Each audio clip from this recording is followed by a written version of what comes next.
Capítulo 1. Paulo, apóstolo de Cristo Jesus, pela vontade de Deus, aos santos e fiéis em Cristo Jesus que estão em Efeso. A vocês, graça e paz da parte de Deus nosso Pai e do Senhor Jesus Cristo.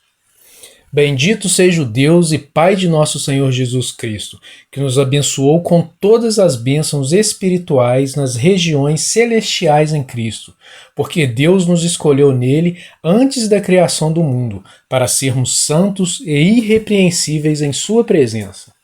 Em amor nos predestinou para sermos adotados como filhos, por meio de Jesus Cristo, conforme o bom propósito da sua vontade, para o louvor da sua gloriosa graça, a qual nos deu gratuitamente no amado. Nele temos a redenção por meio de seu sangue, o perdão dos pecados, de acordo com as riquezas da graça de Deus, a qual ele derramou sobre nós com toda a sabedoria e entendimento. E nos revelou o ministério da sua vontade, de acordo com seu bom propósito que ele estabeleceu em Cristo, isto é, de fazer convergir em Cristo todas as coisas, celestiais ou terrenas, na dispensação da plenitude dos tempos. Nele fomos também escolhidos, tendo sido predestinados conforme o plano daquele que faz todas as coisas segundo o propósito da sua vontade, a fim de que nós, os que primeiro esperamos em Cristo, sejamos para o louvor da sua glória. Quando vocês ouviram e creram na palavra da verdade, o evangelho que os salvou, vocês foram selados em Cristo com o Espírito Santo da promessa, que é a garantia da nossa herança até a redenção daqueles que pertencem a Deus, para o louvor da sua glória. Por essa razão, desde que ouvi falar da fé que vocês têm no Senhor Jesus e do amor que demonstram para com todos os santos, não deixo de dar graças por vocês, mencionando-os em minhas orações. Peço que o Deus de nosso Senhor Jesus Cristo, o glorioso Pai, dê a vocês o espírito de sabedoria e de revelação, no pleno conhecimento dele. Oro também para que os olhos do coração de vocês sejam iluminados, a fim de que vocês conheçam a esperança para a qual ele os chamou, as riquezas da gloriosa herança dele nos santos e a incomparável grandeza do seu poder para conosco, os que cremos, conforme a atuação da sua poderosa força. Esse poder ele exerceu em Cristo, ressuscitando-o dos mortos e fazendo-o assentar-se à sua direita nas regiões celestiais, muito acima de todo governo e autoridade, poder e domínio, e de todo nome que se possa mencionar, não apenas nesta era, mas também na que há de vir. Deus colocou todas as coisas debaixo de seus pés e o designou cabeça de todas as coisas para a igreja, que é o seu corpo, a plenitude daquele que enche todas as coisas, em toda e qualquer circunstância. Capítulo 2. Vocês estavam mortos em suas transgressões e pecados, nos quais costumavam viver, quando seguiam a presente ordem deste mundo e o príncipe do poder do ar, o espírito que agora está atuando nos que vivem na desobediência. Anteriormente, todos nós também vivíamos entre eles, satisfazendo as vontades da nossa carne, seguindo seus desejos e pensamentos. Como os outros, éramos por natureza merecedores da ira.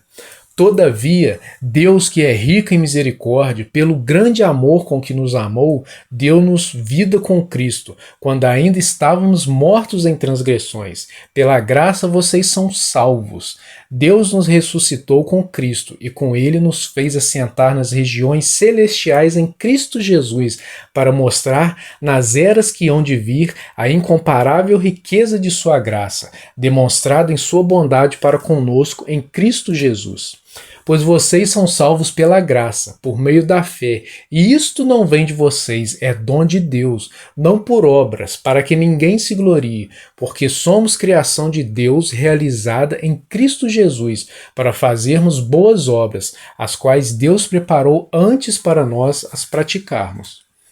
Portanto, lembrem-se de que anteriormente vocês eram gentios por nascimentos, e chamados incircuncisão pelos que se chamam circuncisão, feita no corpo por mãos humanas, e que naquela época vocês estavam sem Cristo, separados da comunidade de Israel, sendo estrangeiros quanto às alianças da promessa, sem esperança e sem Deus no mundo.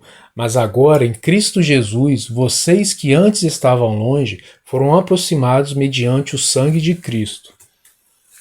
Pois ele é a nossa paz, o qual de ambos fez um e destruiu a barreira, o muro de inimizade, anulando em seu corpo a lei dos mandamentos expressa em ordenanças.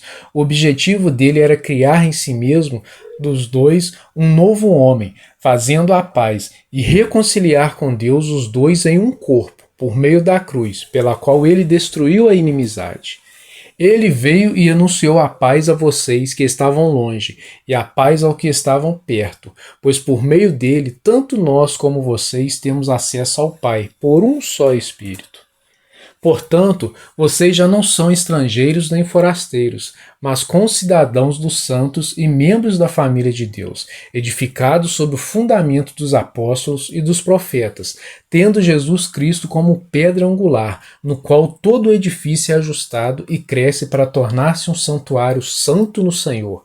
Nele vocês também estão sendo edificados juntos, para se tornarem morada de Deus por seu Espírito. Capítulo 3. Por essa razão oro, eu, Paulo, prisioneiro de Cristo Jesus, em favor de vocês, gentios. Certamente vocês ouviram falar da responsabilidade imposta a mim, em favor de vocês pela graça de Deus, isto é, o ministério que me foi dado a conhecer por revelação, como já lhes escrevi em poucas palavras. Ao lerem isso, vocês poderão entender a minha compreensão do mistério de Cristo. Esse mistério não foi dado a conhecer aos homens de outras gerações, mas agora foi revelado pelo Espírito aos santos apóstolos e profetas de Deus, significando que, mediante o Evangelho, os gentios são co-herdeiros com Israel, membros do mesmo corpo e coparticipantes da promessa em Cristo Jesus. Deste Evangelho tornei-me ministro pelo dom da graça de Deus, a mim concedida pela operação de seu poder. Embora eu seja o menor dos menores de todos os santos, foi-me concedida esta graça de anunciar aos gentios as insondáveis riquezas de Cristo e esclarecer a todos a administração deste mistério que, durante as épocas passadas, foi mantido oculto em Deus, que criou todas as coisas. A intenção dessa graça era que agora, mediante a Igreja, a multiforme sabedoria de Deus se tornasse conhecida dos poderes e autoridades nas regiões celestiais, de acordo com o eterno plano que ele realizou em Cristo Jesus, nosso Senhor, por intermédio de quem temos livre acesso a Deus em confiança, pela fé nele. Portanto, peço a vocês que não desanimem por causa das minhas tribulações em seu favor, pois elas são uma glória para vocês. Por essa razão, ajoelho-me diante do Pai, do qual recebe o nome toda a família nos céus e na terra. Oro para que, com as suas gloriosas riquezas, ele os fortaleça no íntimo do seu ser com poder, por meio do seu Espírito, para que Cristo habite no coração de vocês mediante a fé, e oro para que, estando arraigados e alicerçados em amor, vocês possam, juntamente com todos os santos, compreender a largura, o comprimento, a altura e a profundidade, e conhecer o amor de Cristo, que excede todo conhecimento, para que vocês sejam cheios de toda a plenitude de Deus. Aquele que é capaz de fazer infinitamente mais do que tudo que pedimos ou pensamos, de acordo com o seu poder que atua em nós. A ele seja a glória na Igreja e em Cristo Jesus, por todas as gerações, para todos sempre. Amém. Capítulo 4. Como prisioneiros no Senhor, rogo-lhes que vivam de maneira digna da vocação que receberam, sejam completamente humildes e dóceis, e sejam pacientes, suportando uns aos outros com amor. Façam todo o esforço para conservar a unidade do Espírito pelo vínculo da paz. Há um só corpo e um só Espírito, assim como a esperança para a qual vocês foram chamados é uma só. Há um só Senhor, uma só fé, um só batismo, um só Deus e Pai de todos, que é sobre todos, por meio de todos e em todos. e a cada um de nós nos foi concedida a graça, conforme a medida repartida por Cristo. Por isso é que foi dito: quando ele subiu em triunfo às alturas, levou cativos muitos prisioneiros e deu dons aos homens. Que significa ele subiu, senão que também havia descido às profundezas da terra?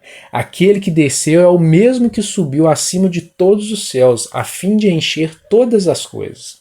E ele designou alguns para apóstolos, outros para profetas, outros para evangelistas e outros para pastores e mestres, com o fim de preparar os santos para a obra do ministério, para que o corpo de Cristo seja edificado, até que todos alcancemos a unidade da fé e do conhecimento do Filho de Deus e cheguemos à maturidade, atingindo a medida da plenitude de Cristo. O propósito é que não sejamos mais como crianças, levados de um lado para o outro pelas ondas, nem jogados para cá e para lá por todo o vento de doutrina e pela astúcia e esperteza de homens que induzem ao erro. Antes, seguindo a verdade em amor, cresçamos em tudo naquele que é a cabeça, Cristo, dele todo o corpo, ajustado e unido pelo auxílio de todas as juntas, cresce e edifica-se a si mesmo em amor, na medida em que cada parte realiza sua função. Assim, eu digo a vocês, e no Senhor insisto, que não vivam mais como os gentios, que vivem na inutilidade dos seus pensamentos. Eles estão obscurecidos no entendimento e separados da vida de Deus por causa da ignorância em que estão, devido ao endurecimento do seu coração. Tendo perdido toda a sensibilidade, eles se entregaram à depravação, cometendo com avidez toda espécie de impureza. Todavia, não foi isso que vocês aprenderam de Cristo. De fato, vocês ouviram falar dele, e nele foram ensinados de acordo com a verdade que está em Jesus. Quanto à antiga maneira de viver, vocês foram ensinados a despir-se do velho homem, que se corrompe por desejos enganosos, a serem renovados no modo de pensar e a revestir-se do novo homem, criado para ser semelhante a Deus em justiça e em santidade provenientes da verdade. Portanto, cada um de vocês deve abandonar a mentira e falar a verdade ao seu próximo, pois todos somos membros de um mesmo corpo. Quando vocês ficarem irados, não pequem, apaziguem a sua ira antes que o sol se ponha, e não deem lugar ao diabo. O que furtava, não furte mais, antes trabalhe, fazendo algo de útil com as mãos, para que tenha o que repartir com quem estiver em necessidade. Nenhuma palavra torpe saia da boca de vocês, mas apenas a que for útil para edificar os outros, conforme a necessidade, para que conceda graça aos que a ouvem. Não entristeçam o Espírito Santo de Deus, com o qual vocês foram selados para o dia da redenção. Livrem-se de toda amargura, indignação e ira, gritaria e calúnia, bem como de toda maldade. Sejam bondosos e compassivos um para com os outros, perdoando-se mutuamente, assim como Deus os perdoou em Cristo. Capítulo 5. Portanto, sejam imitadores de Deus, como filhos amados, e vivam em amor, como também Cristo nos amou e se entregou por nós, como oferta e sacrifício de aroma agradável a Deus. Entre vocês não deve haver nem sequer menção de imoralidade sexual, como também de nenhuma espécie de impureza e de cobiça, pois essas coisas não são próprias para os santos. Não haja obscenidade, nem conversas tolas, nem gracejos imorais, que são inconvenientes, mas ao invés disso, ações de graças, porque vocês podem estar certos disto. Nenhum imoral ou impuro ou ganancioso que é idólatra tem herança no reino de Cristo e de Deus. Ninguém os engane com palavras tolas, pois é por causa dessas coisas que a ira de Deus vem sobre os que vivem na desobediência. Portanto, não participem com eles dessas coisas. Porque outrora vocês eram trevas, mas agora são luz no Senhor. Vivam como filhos da luz, pois o fruto da luz consiste em toda bondade, justiça e verdade. E aprendam a discernir o que é agradável ao Senhor. Não participem das obras infrutíferas das trevas. Antes, exponham-nas à luz, porque aquilo que eles fazem oculto, até mencionar é vergonhoso. Mas tudo que é exposto pela luz torna-se visível, pois a luz torna visíveis todas as coisas. Por isso é que foi dito: desperta, ó tu que dormes, levanta-te dentre os mortos, e Cristo resplandecerá sobre ti. Tenham cuidado com a maneira como vocês vivem, que não seja como insensatos, mas como sábios, aproveitando ao máximo cada oportunidade, porque os dias são maus. Portanto, não sejam insensatos, mas procurem compreender qual é a vontade do Senhor. Não se embriaguem com vinho, que leva à libertinagem, mas deixem-se encher pelo Espírito, falando entre vocês com salmos, hinos e cânticos espirituais, cantando e louvando de coração ao Senhor, dando graças constantemente a Deus Pai por todas as coisas, em nome de nosso Senhor Jesus Cristo. Sujeitem-se uns aos outros, por temor a Cristo. Mulheres, sujeite-se cada uma a seu marido, como ao Senhor. Pois o marido é o cabeça da mulher, como também Cristo é o cabeça da igreja, que é o seu corpo, do qual ele é o Salvador. Assim como a igreja está sujeita a Cristo, também as mulheres estejam em tudo sujeitas a seus maridos. Maridos, ame cada um a sua mulher, assim como Cristo amou a igreja e entregou-se por ela, para santificá-la, tendo-a purificado pelo lavar da água mediante a palavra, e para apresentá-la a si mesmo como igreja gloriosa, sem mancha nem ruga ou coisa semelhante, mas santa e inculpável. Da mesma forma, os maridos devem amar cada um a sua mulher como a seu próprio corpo. Quem ama sua mulher, ama a si mesmo. Além do mais, ninguém jamais odiou seu próprio corpo, antes o alimenta e dele cuida, como também Cristo faz com a igreja, pois somos membros do seu corpo. Por essa razão, o homem deixará pai e mãe e se unirá à sua mulher, e os dois se tornarão uma só carne. Este é um mistério profundo. Refiro-me, porém, a Cristo e a igreja. Portanto, cada um de vocês também ame a sua mulher como a você mesmo, e a mulher trate o marido com todo o respeito. Capítulo 6. Filhos, obedeçam a seus pais no Senhor, pois isso é justo. Honra teu pai e tua mãe. Este é o primeiro mandamento com promessa, para que tudo te corra bem e tenhas longa vida sobre a terra. Pais, não irritem seus filhos, antes criem-nos segundo a instrução e o conselho do Senhor.